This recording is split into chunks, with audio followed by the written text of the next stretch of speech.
अब हरियाणा से पहुंचे हमारे भाई साहब हर्ष जी शिकारा का प्रदेश प्रवक्ता भाई साहब राजपाल जी माला पहनाकर स्वागत करेंगे। भाई साहब राजपाल जी।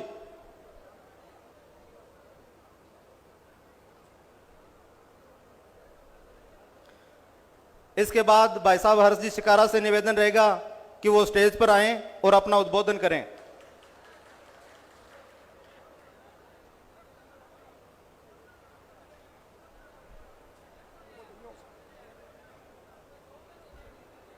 सम्मानित बुजुर्ग, नौजवान साथी, आवाज सुन रही मातर शक्तियां, बड़े भाई साहब हनुमान बेनीवाल जी और समस्त आरएलपी परिवार के चरणों में हरियाणा से आए हर्ष शिकारा की हाथ जोड़कर राम राम।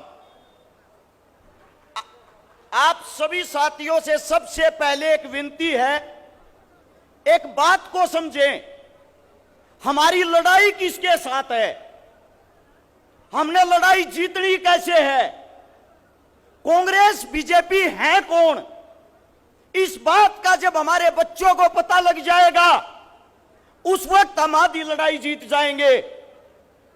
अगर गौर से आंखें खोल के हमारे बुजुर्गों से पूछोगे तो आप लोगों को पता लगेगा, जो कांग्रेस आज पार्टी बनी हुई है, जो भाजपा आज पार्टी बनी हुई है, ये वही आदमी है अंग्रेज जो उस वक्त गुलाम थे, उनको अपना राजपाट देकर अंग्रेज यहां से चले गए। लेकिन इन आदमियों ने इस कमेरे किसान को, जवान को, मजदूर को आज तक आजाद नहीं होने दिया, क्योंकि आपके बेटे, आपके बच्चे, आप लोगों की कमी के कारण आज तक आगे नहीं बढ़ पाए हैं।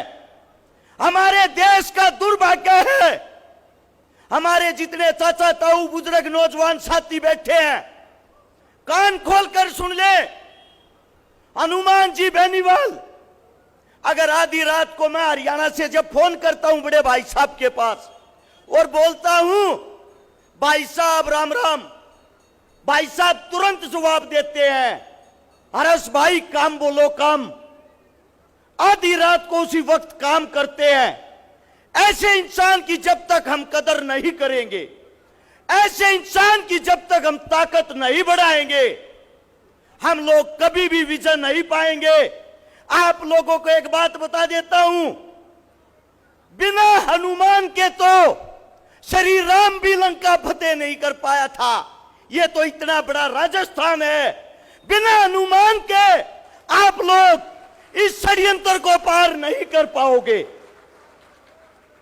नौहर के अंदर एक बार जाकर इसका इतिहास देखना, बड़े बड़े धनवान सेठों की हवेलियां आपको खाली मिलेंगी।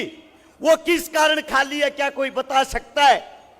आपकी सरकारों के जुर्मों के कारण यहां के बड़े बड़े साहूकार धन्ना सेठ यहां से छोड़कर बेचारे कोलकाता चले गए।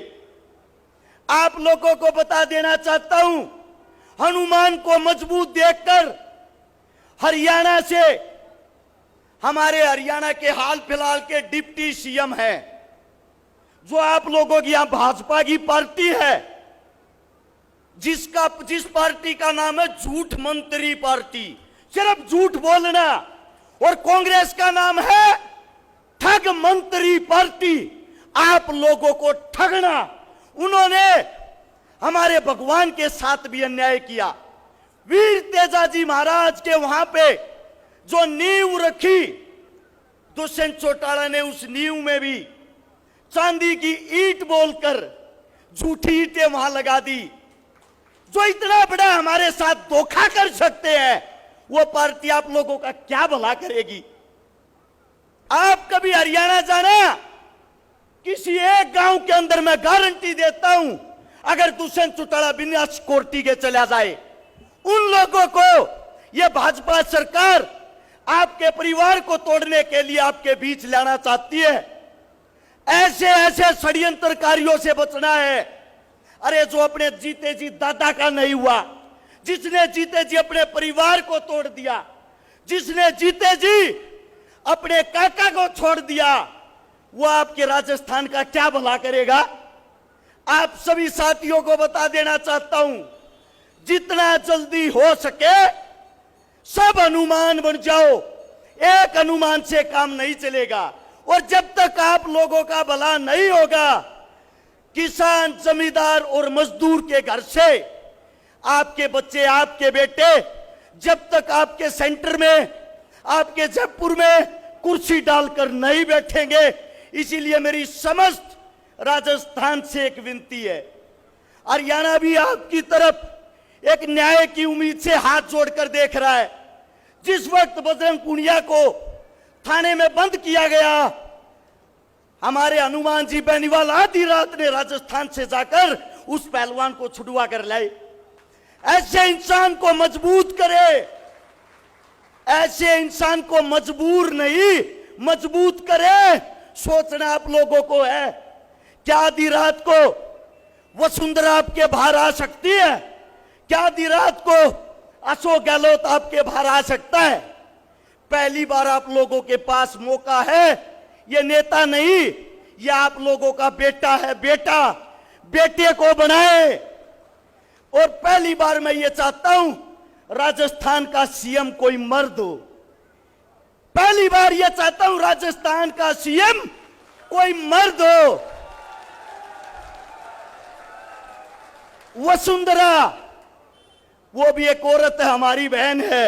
और अशोक गहलोत वो भी एक औरत है, मर्द नहीं है। आप ही के नौहर के अंदर एक हफ्ता पहले मैं आया था।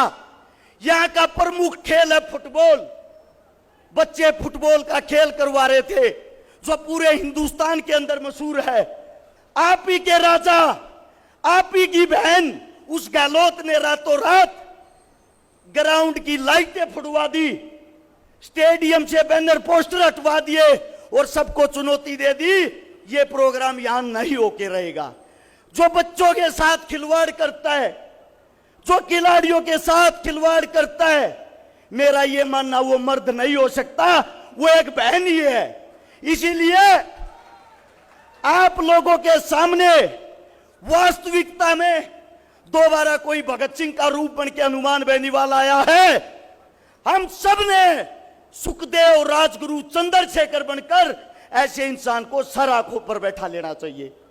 माफी चाहूंगा, मेरी बातें ज्यादा लंबी होगी, समय बहुत कम है।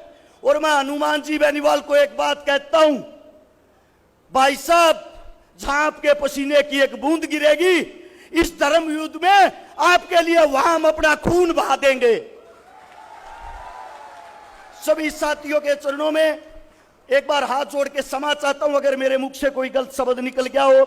आप सभी ने इतना मान सम्मान, इतना प्यार दिया, इसके लिए धन्यवाद और राम राम सा।